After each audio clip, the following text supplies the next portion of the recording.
नमस्कार मित्रांनो, मुरांबा या मालिकेत उद्याच्या भागात असं दाखवलं आहे, इरावतीच्या ठरवल्याप्रमाणे अक्षय हा रेडी होतो की गणपती नाही आणायचा. पण जेव्हा रमाला कळतं तेव्हा रमा स्वतःच गणपती घेऊन मुकादमांच्या घरी येते आणि डायरेक्ट दारातच येऊन उभी राहते.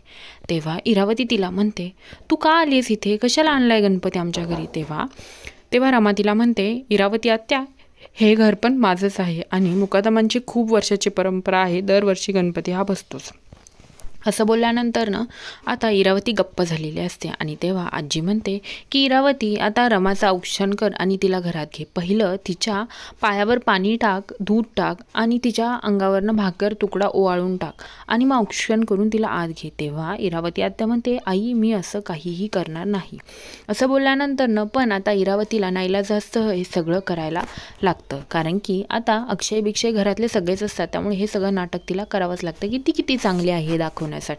इरावती हे सगळं करते आणि म्हणते, मनातल्या मनात म्हणते, रमा तुला गणपती आणायचा नाही ह्या घरात, आता तुला दाखवतेस कसं असतं ते. आणि ती निरांजनमधलं तेल मुद्दामनं फरशीवर ओतते, जेणेकरून रमाचा पाय त्या तेलावर पडावा आणि रमा घसरावी.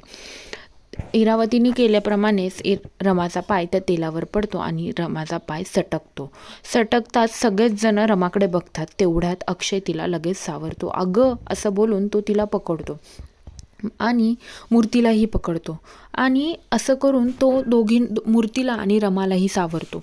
असं करून आता अक्षय आणि रमा हे एकमेकांकडे बघतच असतात. आता इरावतीचा जो काही प्लॅन बनलेला असतो तो पूर्णपणे फ्लॉप झालेला असतो, कारण की मूर्तीला आणि रमाला काहीच झालेलं नसतं. आता अक्षय आणि रमा हे दोघेही मिळून गणपती बसवणार असतात आणि असं झाल्यानंतर आता इरावतीचा चेहराच पडलेला असतो. आता इकडे आरोही एवढी खुश असते गणपती आणल्यामुळे की बापरे बाप, आणि आता आई आजी पण खूप खुश असतात. पण इकडे आता इरावतीचा चेहरा चांगलाच पडलेला असतो.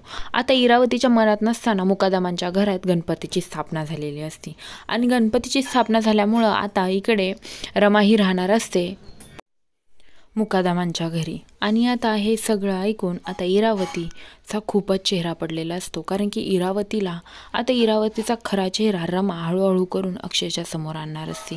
तिने काय काय केलं, मला का असं भाग पाडलं वागायला, आणि मी अशी का सोडून गेले माझ्या छोट्या मुलीला, हे सगळं ती अक्षयला सांगणार असते. आणि इकडे आता अक्षय आणि रमा हे दोघंही एकमेकांच्या त्यांच्यातला जो काही गैरसमज आहे तो दूर होणार असतो. अशाच अपडेट्ससाठी माझ्या चॅनलला लवकरात लवकर सबस्क्राईब करा. धन्यवाद.